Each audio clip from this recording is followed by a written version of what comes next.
menjelaskan materi dengan metode PBL. PBL itu problem based learning. Ya? Ya.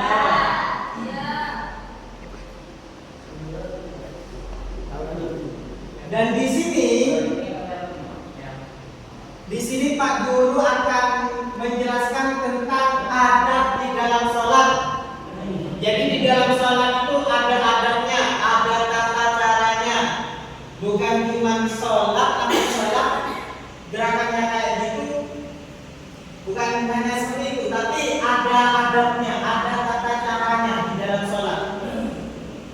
Adab dalam sholat. Adab di dalam sholat. Pentingnya adab dalam sholat. Adab di dalam sholat penting agar sholat sempurna dan diterima Allah, membantu mencapai kekhusyuan sebagai bukti penghormatan kepadanya. Ini juga cara meneladani cara sholat Nabi, meluruskan niat ikhlas serta mendatangkan keutamaan dan manfaat sholat yang sesungguhnya. Ini pengertian pentingnya adab sholat. Jadi adab sholat ini juga membuat kita khusyuk dan juga mengikuti meneladani tata cara Nabi sholat. Terus kemudian hati ini gelisah dan tidak tenang. Itu contohnya. Saya pernah dulu ketika saya sering kodok sholat, subuh terutama, itu hati saya terasa kayak yang tidak hidup. Ya, saya pernah ada di posisi seperti itu. Hati saya ini gelisah. Karena tidak sholat subuh, karena banyak kodoknya kayak gitu. Itu di dunia, sering ya Pak? Sering 40 Pak. Akhirat, ini bagi akhirat, hukuman bagi orang yang tidak melaksanakan sholat di dalam akhirat, ya. Yaitu sholat kita ini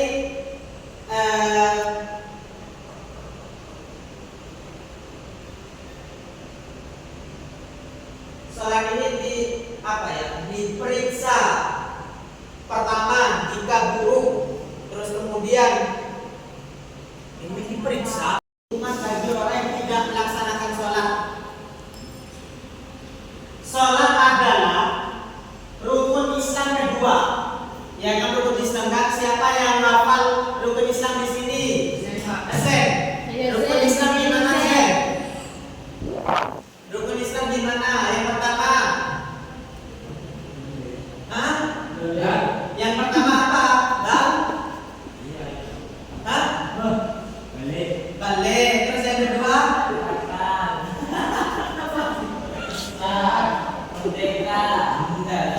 Apa? Gimana? Ayo siapa yang hafal rukun sholat? Apa? Rukun Islam. Apa? Gimana Sofi? Yang pertama syahadat, yang kedua Rifki, salat yang ketiga Hafid, puasa yang keempat Firman, zakat yang kelima Akul, haji yang keenam Nada.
dipaksakan untuk sholat. Benar, memang awalnya emang harus dipaksa sholat supaya apa? Supaya terbiasa kita melaksanakan sholat. Nah, sebelum itu supaya adik-adik ini apa ya, bisa memahami adab sholat dengan apa ya, dengan jelas, maka dilaksanakan dengan sopan serta penuh khusyukan.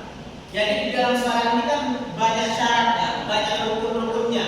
Itu harus dilakukan semua. Supaya apa? Supaya sholat kita diterima oleh Allah. Dan juga ketika kita melaksanakan adab sholat ini, kita ini akan mendapatkan kekhusyukan di dalam sholat. Seperti contoh nomor 1, tepat waktu melaksanakannya. Misal sholat dulu, kita harus tepat waktu melaksanakannya. Nah, ini termasuk adab sholat, termasuk adab kita terhadap sholat. Ini harus tepat waktu untuk melaksanakannya. Sedangkan waktunya sholat dulu itu ada berapa? Ada waktu, ada berapa? 4 atau 5? Ada 2. Ada 2. Tidak tahu lah. Terus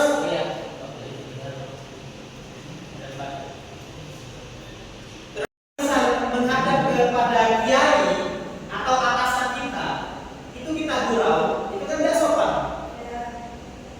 Nah, kayak gitu. Jadi kalau kita menghadap kepada Tuhan, sholat itu adab kita harus benar, ya. Jangan bicara yang tidak berguna, jangan bergurau kayak gitu. Itu termasuk adab sholat. Itu yang dimaksud dengan ini, adab sholat. Terus kemudian adab-adab dalam sholat. Adab sholat adalah segala sikap. Adab sholat adalah segala sikap, ucapan, dan perbuatan yang dianjurkan atau disyariatkan saat melaksanakan sholat, yaitu sopan santun. Ini secara bahasa, sopan santun, tata krama. Ini pengertian adab sholat di dalam secara bahasanya. Sedangkan secara istilahnya, yaitu hal yang disyariatkan saat sholat agar sempurna, khusyuk dan ikhlas karena Allah. Jadi adabnya itu secara bahasanya yaitu tata krama, yaitu apa? Adab, sopan santun dan tata krama. Sedangkan secara istilah, hal yang disyariatkan saat sholat, hal yang disyariatkan berarti yang diwajibkan, yang disyaratkan agar sholat kita itu sempurna. Seperti apa? Seperti adab yang termasuk adab sholat.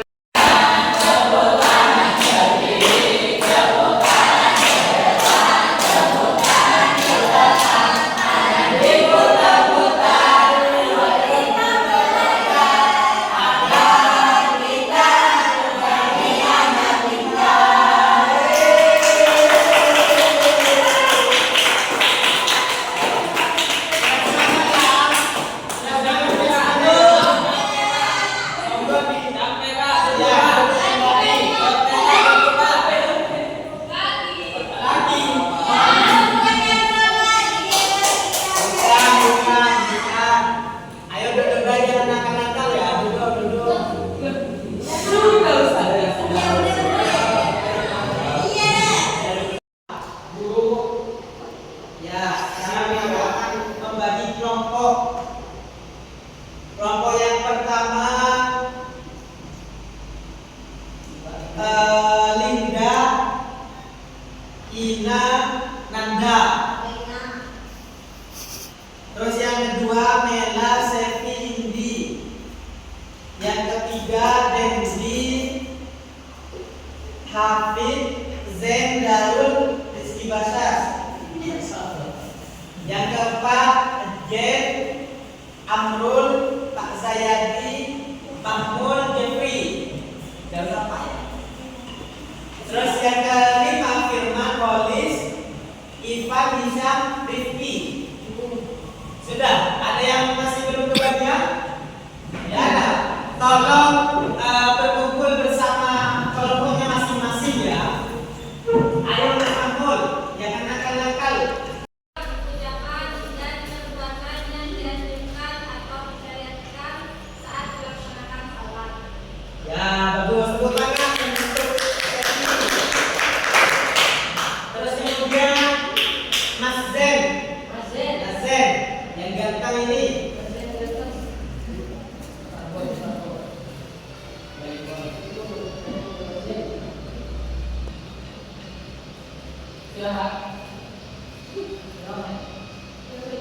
Mengapa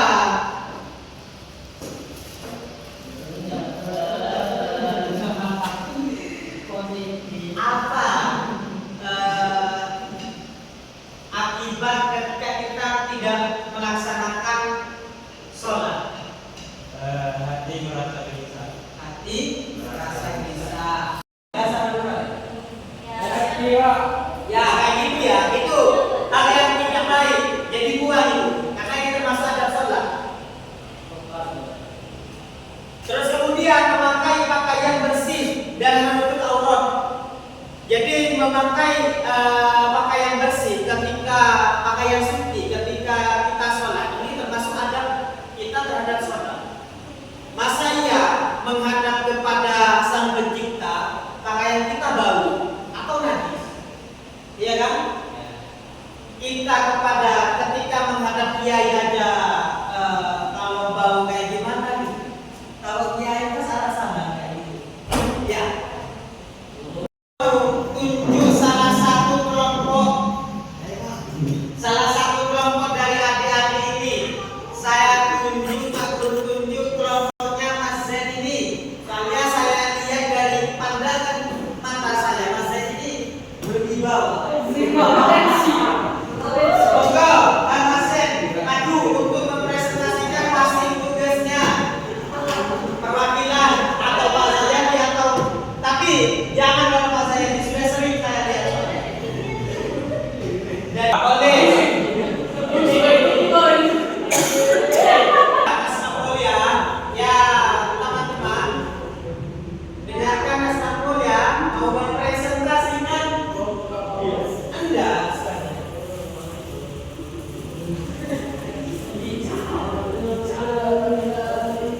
Jadi ayo tolong didengarkan ya.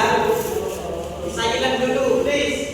Jadi yang pertama itu apa arti kata adab sholat secara bahasa dan istilah? Dia itu betul.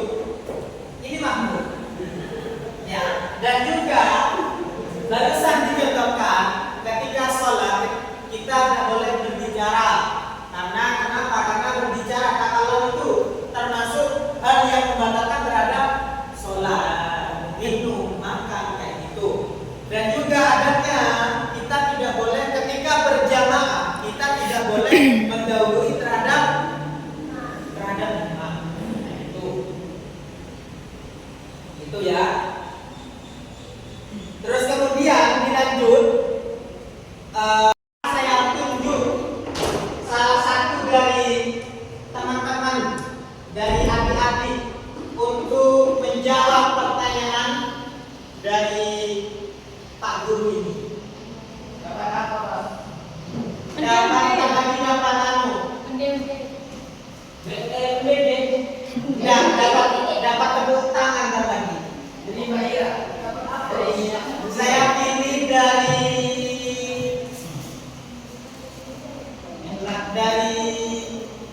dari adik-adik yang cewek dulu. Terus kemudian yang cowok. Sekarang saya pilih Sevi.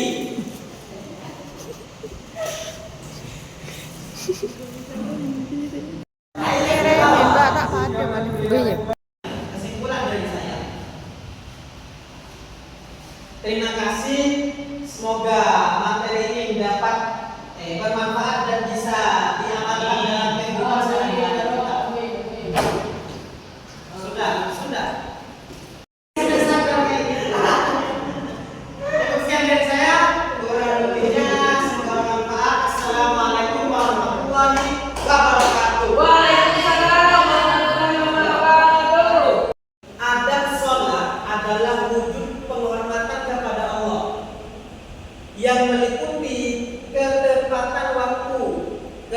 kebersihan, menghadap kiblat, menutup aurat, dan kekhusyuan. Menerapkan adab ini mendatangkan ketenangan, perlindungan, dan keutamaan sehingga wajib diamalkan agar sholat kita itu sempurna dan diterima Allah. Sholat ini harus tepat waktu ya. Jadi sholat ini harus tepat waktu. Sholat ini ada ketentuannya masing-masing. Kayak umur,